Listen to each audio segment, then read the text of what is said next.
امام الانبیاء تاجدار مدینہ صلی اللہ تعالی علیہ وسلم نے فجر کی نماز پڑھائی۔ فجر کی نماز مکمل ہونے کے بعد آپ نے صحابہ اکرام کی طرف چہرہ نبوت فرما لیا۔ صحابہ اللہ کے نبی کے چہرے کا دیدار کرنے لگ گئے، آپ سے مسائل دریافت کرنے لگ گئے۔ کوئی قرآن کریم کی آیات مبارکہ پوچھ رہا ہے۔ اللہ کے نبی کی اچانک نگاہ پڑ گئی، آپ نے دیکھا ایک نوجوان نیا نظر آ رہا ہے، آج سے پہلے اسے نہیں دیکھا، مدینے کی گلیوں میں نظر نہ آیا۔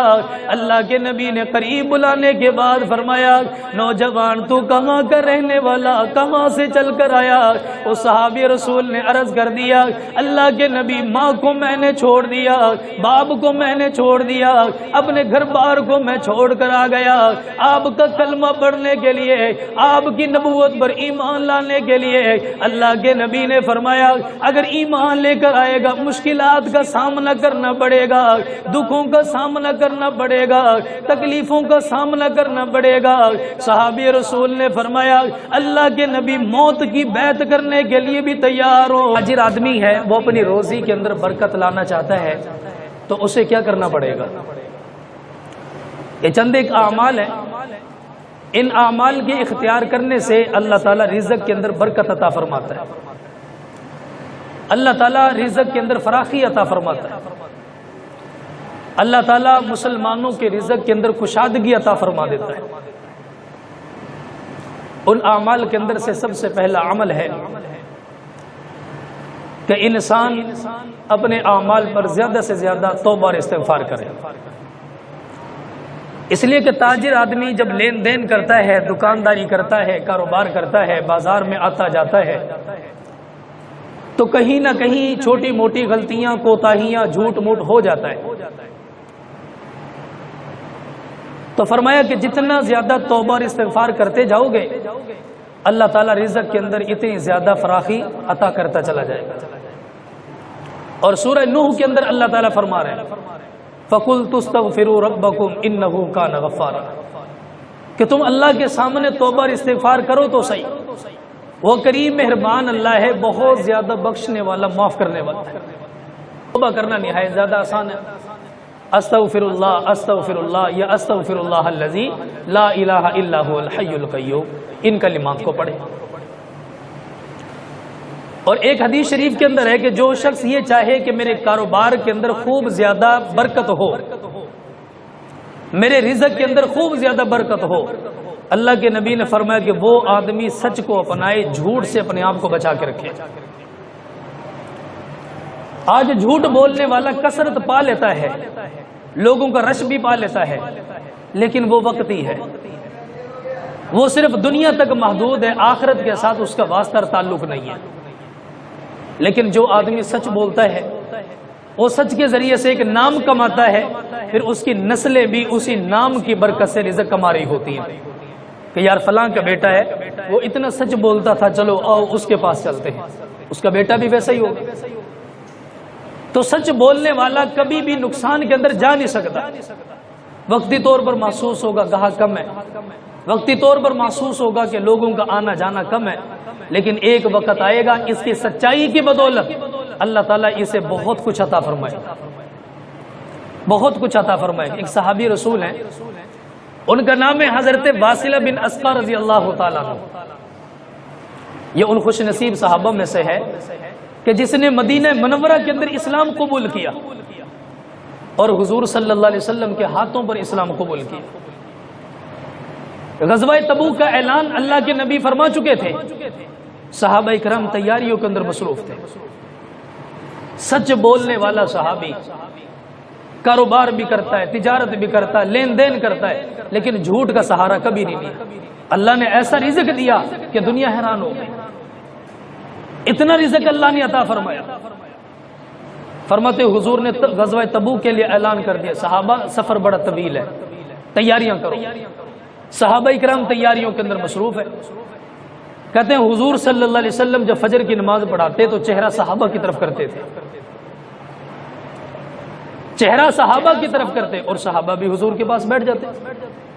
آپ علیہ الصلوۃ والسلام ان سے باتیں فرماتے، ان کے مسائل ان سے پوچھتے تھے۔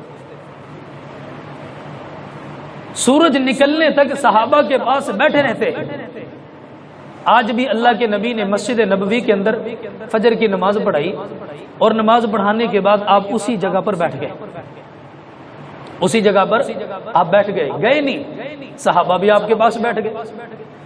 امام الانبیاء تاجدار مدینہ صلی اللہ تعالی علیہ وسلم نے فجر کی نماز پڑھائی، فجر کی نماز مکمل ہونے کے بعد آپ نے صحابہ اکرام کی طرف چہرہ نبوت فرما لیا۔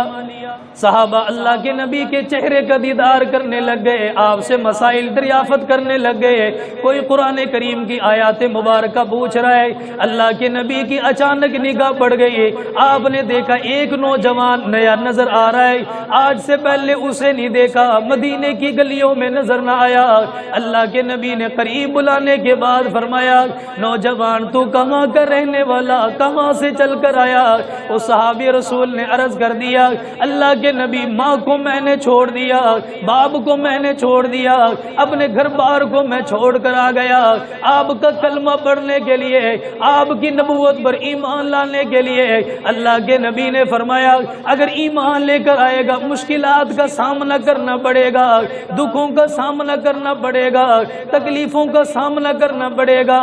صحابی رسول نے فرمایا، اللہ کے نبی موت کی بیعت کرنے کے لیے بھی تیار ہو، اب زندگی کی پرواہ نہیں ہے، میری جان بھی حاضر ہے۔ اللہ کے نبی نے فرمایا، میرے صحابہ بیری کے درخت کے پتے لے کر آؤ۔ صحابہ اکرام ان پتوں کو لے کر آ گئے، آپ نے فرمایا ان کو لے کر چلا جا، ان کے ذریعے سے غسل کر کے آ جا، اللہ تعالیٰ کفر سے تجھے پاک فرما دے گا، شرک سے تجھے پاک فرما دے گا۔ صحابی رسول جلدی جلدی میں چلا گیا، غسل کرنے کے بعد دوبارہ اللہ کے نبی کے پاس آ کر بیٹھ گیا۔ حضور آپ کا حکم ملا، میں آپ کے حکم پر غسل کر کے آ گیا، اللہ کے نبی کپڑا بھی میں نے صاف ستھرا پہن لیا، اب مجھے کلمہ پڑھا دیجئے۔ آپ نے کلمہ پڑھایا، صحابی رسول مسلمان بن گیا۔ اللہ کے نبی نے اس کے بعد فرمایا، جاؤ چلے جاؤ اپنے گھر کی طرف چلے جاؤ، اپنی ماں کو جا کر دین کی دعوت دے دینا، اپنے باپ کو جا کر دین کی دعوت دینا، شاید وہ بھی تیرے کلمہ پڑھنے کی وجہ سے مسلمان ہو جائے۔ صحابی رسول کہتا میں یہاں سے خوشی خوشی نکلا، میرے چہرے کے اوپر خوشی کے آثار ہے، جس نے مجھے دیکھا اس نے مبارکباد دینا شروع کر دی، اور تجھے مبارک ہو، اللہ نے ایمان کی دولت عطا فرما دی۔ صحابی کہتا چلتے چلتے اپنے گھر کے اندر آ گیا، سب سے پہلے واسطہ باپ کے ساتھ پڑا، میں نے اپنے کمرے کے اندر قدم لگایا، میرے باپ نے دروازہ روک لیا، میں نے مسلمانوں والا سلام کیا، جو طریقہ اللہ کے نبی نے بتایا وہ طریقہ میں نے اختیار کر لیا۔ میں نے سامنے دیکھا میرا باپ موجود ہے، میری زبان کے اوپر سے یہ جملہ نکل گیا، السلام علیکم۔ میرے باپ نے پہچان لیا، وہ کہنے لگا لگتا ہے شاید اس پاک پیغمبر کا کلمہ پڑھ کے آ گیا، شاید تو بھی بددین بن گیا۔ صحابی رسول کی آنکھوں میں آنسو آ گیا، فرمایا ابا جان یوں نہ کہو، یوں کہو آج تو دین کا کنارہ ملا، آج تو دین کا سہارا ملا، آج زندگی گزارنے کا طریقہ اللہ نے ہمیں بتا دیا۔ صحابی کہتا باپ نے ایک بات نہ سنی ہے، اپنی ماں کے پاس آ گیا، ماں نے سامنے کھڑے ہوئے اپنے بیٹے کو دیکھ لیا، چہرہ دیکھ کر پہچان گئی، کہنے لگی لگتا ہے تو مسلمان بن کے آ گیا، لگتا ہے اس محمد کے قدموں میں بیٹھ کر آ گیا۔ صحابی رسول نے سچ بتایا، جھوٹ نہ بولا، اپنی ماں کو دغا نہ دیا، اپنے باپ کو بھی دغا نہ دیا، کہ اماں جان میں کلمہ پڑھ کر آ گیا، میں نے انتظار کیا تم سے آگے بڑھنا پڑ گیا، میں نے انتظار کیا شاید ماں کلمہ پڑھے گی، میں نے انتظار کیا شاید میرا باپ کلمہ پڑھے گا، لیکن تم دونوں تو آگے نہ آئے، مجھے مجبوراً آگے بڑھنا پڑ گیا۔ صحابی رسول نے جب یہ کلام فرمایا، فرمایا بہن پیچھے دروازے کے پاس کھڑی ہوئی ہے، ساری گفتگو کو سن رہی ہے، اس نے جب دیکھا باپ نے بھی کلمہ ٹھکرا دیا، ماں نے بھی ایمان کی دولت کو ٹھکرا دیا، بہن جلدی جلدی میں آئی، مسلمانوں والا سلام اپنے بھائی سے کر لیا، کہنے لگی بھائی السلام علیکم۔ بھائی بہن کا چہرہ دیکھ کر حیران ہو گیا، کہنے لگی بھائی پریشان نہ ہونا، آپ نے جس نبی کے بارے میں بتایا میں نے بھی اس نبی کے بارے میں سنا، اگر ماں نے کلمہ نہیں پڑھا کوئی بات نہیں ہے، باپ نے کلمہ نہیں پڑھا کوئی بات نہیں ہے، آپ کی بہن آپ کے ساتھ کھڑی ہوئی ہے، اس آسمان کے نیچے اس زمین کے اوپر میرے بھائی جلدی کر مجھے بھی کلمہ پڑھا کے نبی کے غلاموں میں شامل فرما دے۔ اسی وقت بہن کو کلمہ پڑھایا، دونوں مسلمان ہو گئے۔ کہتے مسلمان ہوئے، زیادہ وقت نہیں گزرا، حضور نے غزوہ تبوک کے لیے اعلان فرمایا، صحابہ چل رہے ہیں، تیاریوں کے اندر مصروف ہیں، اور جس کا بھی نیا بائے کاٹ کیا گیا ہو اس کے پاس کیا ہوگا بھلا؟ ماں اس کے پیچھے، باپ اس کے پیچھے، زمین جائیدادیں کہاں ہیں اس کے پاس؟ اب وہ ایک اونٹنی کے لیے بھی ترس رہا ہے کہ جس کے اوپر سوار ہو کر جانا ہے غزوہ تبوک کے اندر، وہ بھی نہیں۔ اچھا، ایمان کی تڑپ کبھی کبھی ایسی ہوتی تھی، کہتے جب صحابہ نکلنے لگے نا مدینے کے اندر سے، یہ مدینے کی گلیوں کے اندر کھڑے ہو کر رو رہا تھا۔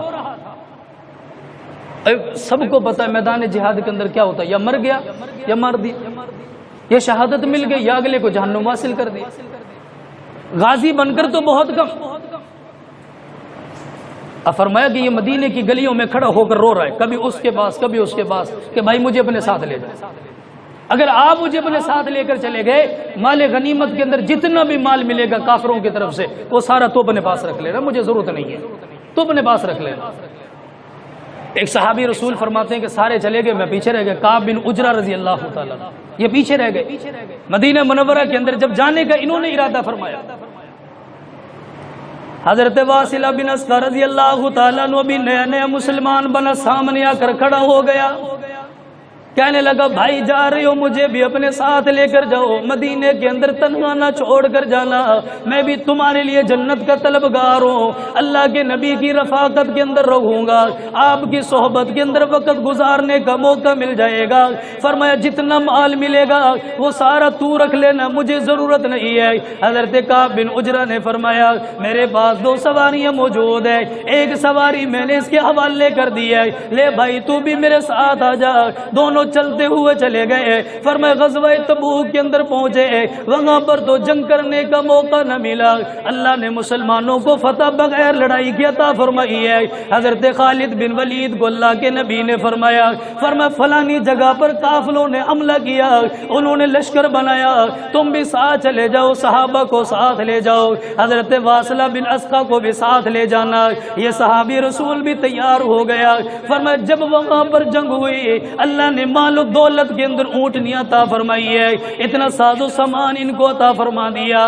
جب یہ واپس مدینہ کے اندر آ گئے، انہوں نے کعب بن عجرہ کو بلا لیا، اور بلانے کے بعد فرمایا بھائی میں آپ کی بدولت غزوہ تبوک کے اندر چلا گیا، میں نے آپ کی سواری کو استعمال فرمایا، اور میں نے کہا جتنا مال ملے گا آپ کے حوالے کروں گا، مجھے مال کی طلب نہیں ہے۔ حضرت کعب بن عجرہ نے سنا، آپ نے مسکرانا شروع کر دیا، اپنے سینے کے ساتھ لگایا، فرمایا ابھی ابھی مسلمان بنا، تجھے مبارک ہو، جتنا مال ملا یہ سارا اپنے پاس رکھنا، مجھے مال کی کوئی حاجت نہیں ہے۔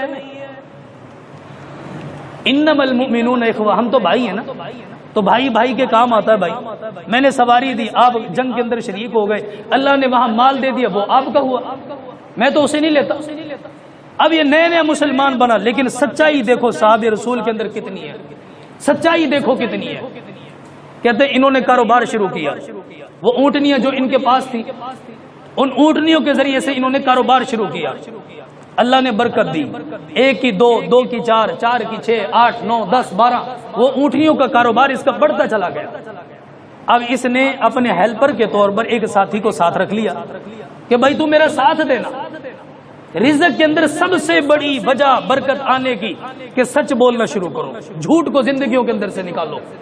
جب سچائی زندگی میں آئے گی، رزق کے اندر برکت ایسے آئے گی کہ آپ کو پتہ بھی نہیں چلے گا رزق کہاں سے آ رہا ہے، رزق کہاں سے آ رہا ہے۔ کہتے ہیں یہ نماز پڑھنے کے لیے گیا، جب نماز پڑھ کے واپس آیا نا، اس نے دیکھا کہ ایک نوجوان ہے، اس نے اونٹنی کی نکیل اپنے ہاتھ کے اندر پکڑی ہوئی ہے، اور وہ چلتے ہوئے جا رہا ہے، چلتے ہوئے جا رہا ہے۔ حضرت واصلہ بن اسقع رضی اللہ تعالیٰ عنہ نماز پڑھ کر آئے واپس، آپ نے دیکھا نوجوان صحابی ہاتھ کے اندر انہوں نے اونٹنی کی لگام کو پکڑا ہوا ہے۔ آپ نے راستہ روک لیا، فرمایا نوجوان اونٹنی تو میری معلوم ہوتی ہے، تو کہاں سے لے کر آ گیا؟ فرمایا فلانی جگہ پر منڈی کے اندر دکان لگی ہوئی ہے، ایک نوجوان بیٹھا ہوا ہے، ان سے میں نے اس اونٹنی کو خرید لیا۔ صحابی رسول نے فرمایا کتنے درہم کے اندر خریدا؟ انہوں نے بتایا اتنے مال کے اندر خرید کر لایا کہ جتنا دام اس نے مانگا تو نے دے دیا، کہا میں نے اتنا دام اس کے حوالے کر دیا۔ پھر صحابی رسول نے فرمایا کیا اس نے اس کا عیب بھی بتایا جو عیب اس کے اندر موجود ہے؟ اس نے کہا نہیں عیب کے بارے میں نہیں بتایا۔ حضرت واصلہ بن اسقع فرمانے لگے اس کے پاؤں کے اندر زخم موجود ہے، چلنے کے اندر تکلیف ہوگی، گھاٹیوں کے اندر سے اترنے کے اندر تکلیف ہوگی، شاید جنگلوں کا راستہ عبور نہ کر سکے گا۔ حضرت صحابی رسول نے فرمایا تو نے کس مقصد کے لیے اونٹنی کو خرید لیا؟ انہوں نے کہا جی سفر اسفار کے لیے خریدا، اپنے سفروں کے لیے خریدا تاکہ میری زندگی کے اندر آسانیاں پیدا ہو جائے۔ آپ نے فرمایا جس اونٹنی کے پاؤں کے اندر زخم لگا ہوا ہے وہ بھلا سفر کے اندر کیسے کام دے گی؟ تو میرے ساتھ چل، آدھی رقم واپس کرواؤں گا یا اپنی اونٹنی کو واپس کر دینا، پورا مال تیرے حوالے کر دیا جائے گا۔ صحابی رسول چل کے آ گیا، آپ نے آ کر دیکھا سامنے بھتیجا بیٹھا ہوا ہے، دکانداری کرنے والا بھی بھتیجا ہے۔ آپ نے فرمایا اتنے مال کے اندر یہ اونٹنی کو خرید کر لے کر چلا گیا، کیا آپ نے اس کا عیب بھی بتایا؟ فرمایا نہیں عیب میں نے نہیں بتایا۔ کتنے کے اندر بیچی؟ اتنے کے اندر بیچ دی ہے۔ صحابی رسول نے فرمایا کیا اتنے کے اندر اونٹنی بیچی؟ آدھی قیمت زیادہ تو نے وصول کی ہے۔ اس صحابی رسول کے بھتیجے نے فرمایا چچا جان میں کیا کرتا، اس نے زبردستی اونٹنی کو مجھ سے لے لیا۔ آپ نے فرمایا عیب کے بارے میں بتایا؟ کہ نہیں جی عیب کے بارے میں بھی نہیں بتایا۔ اب صحابی رسول نے اس نوجوان کو بلایا اور بلانے کے بعد فرمایا دو اختیار تیرے حوالے ہے، یا تو اونٹنی ہمارے حوالے کر دے یا جتنی قیمت تو نے دی ہے اس کے اندر سے آدھی قیمت واپس لے کر چلا جا۔ اس صحابی رسول کو جب یہ کہا گیا اس نے کہا حضرت رہنے دو، میں نے دل اطمینان کے ساتھ اونٹنی کو اپنے پاس رکھ لیا۔ فرمایا یہ نفع تیرے لیے حلال ہو سکتا ہے لیکن یہ نفع میں اپنی اولاد کو نہیں دے سکتا، تیرے پاس یہ اختیار ہے، یا تو اونٹنی ہماری واپس کر دے بھائی، اگر واپس نہیں کرتا تو جس اونٹنی کے اندر کوئی نقص ہو وہ 10 درہم کی نہیں وہ 5 درہم کی، یا تو 5 لے، 5 اپنے واپس لے لے۔ اگر ایسا بھی نہیں کرتا تو پھر ہمارا مال ہمارے حوالے کر کہیں اور سے جا کے لے لے، تیرا کچھ نہیں بگڑتا لیکن ایسا مال میں اپنی اولاد کو کھلاؤں مجھے گوارا نہیں ہے، مجھے گوارا نہیں ہے۔ یہ تو صحابی رسول کا واقعہ تھا، سچ بولنے والے کہاں سے کہاں پہنچ گئے۔ کہتے ہیں امام ابن سیرین رحمہ اللہ، ان کی کتاب کے اندر موجود ہے، ان کے زمانے کے اندر ایسا قحط پڑا جس کے اندر گنا نہیں ہوتا تھا۔ ان کے غلام نے ان کو کہا کہ حضرت ایسا کریں آپ شکر خرید لیں، اگلا جو سال آئے گا نا اس سال کے اندر شکر ملنا نہیں، وہ تو بننا گنے کے ساتھ، گنا تو ہے کوئی نہیں۔ غلام کے کہنے پر شکر خریدا، کہتے جب اگلا سال آیا تو اس شکر کا ریٹ بڑھا، اب وہ 30,000 کی بجائے 60,000 کے اندر وہ فروخت ہو رہی، اس کے اندر اسے نفع مل رہا ہے، بہت پرافٹ مل رہی ہے۔ جب پرافٹ ملی نا اس نے سارا مال لیا اور اٹھا کر اس بندے کے پاس چلا گیا جس سے شکر خریدی ہے، اس سے کہنے لگے حضرت میں نے آپ سے شکر خریدی لیکن میں نے آپ کو بتایا نہیں، میں نے آپ کو دھوکہ دیا ہے۔ اس نے کہا کیسا دھوکہ؟ کا دھوکہ یہ ہے کہ میں نے آپ سے شکر خریدی، آپ کو نہیں بتایا کہ اس سال گنا نہیں ہے، اگلے سال شکر کی قیمت اضافی ہوگی، تو اس لیے میں نے آپ کو دھوکہ دیا، اگرچہ میرا پیسہ لگا اپنی قیمت کے اندر میں نے خریدا لیکن یہ نفع میں اپنے پاس رکھنا نہیں چاہتا، تو لے جا۔ اس نے کہا جتنا تقوی تیرے اندر ہے اتنا میرے اندر بھی ہے، قیمت تیری لگی تو پیسہ میں کیوں لے لوں؟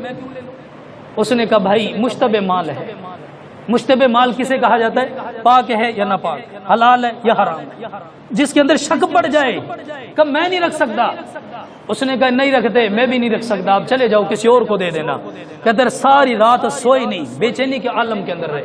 اگلا سال آیا اور اگلا دن آیا تو سارا مال اٹھا کر اس کی دکان پر رکھا، کہ لے نہ لے، غریبوں پر خرچ کر، صدقہ کر، خیرات کر، جہاں مرضی دے دے، لیکن میرے پلے نہ باندھنا، میں اس سے بری ہوں۔ بتاؤ آج کے زمانے کے اندر کوئی یہ کر سکتا بلا؟ ہم تو پرافٹ کرنا، اپنے اسٹور کرنا، ذخیرہ کرنا اپنے لیے ایک بہت بڑی بہادری سمجھتے ہیں۔ حضرت امام ابن سیرین رحمہ اللہ، انہوں نے 40,000 دینار کا تیل خریدا۔ اب اندازہ لگا وہ تیل کتنا زیادہ ہوگا۔ وہ تیل انہوں نے خریدا، ڈرموں کے اندر تیل بھرا ہوا ہے، زیتون کا تیل، معمولی تیل کوئی نہیں۔ برکت کہاں گئی؟ جھوٹ بولنے سے ساری برکتیں نکل گئی ہماری۔ ہر ایک آدمی چھوٹے سے لے کر بڑے تک جھوٹ بول رہا ہے، اور جس کا جیسے چل رہا وہ چلا رہا۔ کہتے اس نے تیل خریدا، تیل جب خریدا نا، اللہ کا کرنا ایسا ہوا کہ اس تیل کے اندر چوہا گر گیا، اس تیل کے اندر چوہا گرا۔ آج کے زمانے کے اندر اگر ایسا ہوتا تو دل پہ ہاتھ رکھ کے بتا، کوئی یہ کہہ سکتا تھا چوہا نکال دیتے ہیں تیل بیچ دیتے ہیں؟ بھائی اس نے ایسا ہی کرنا تھا۔ امام ابن سیرین رحمہ اللہ نے، اس نے کیا کیا کہ انہوں نے فرمایا کہ اب اس کے اندر چوہا گر گیا ہے، ہم یہ تیل آگے فروخت نہیں کر سکتے۔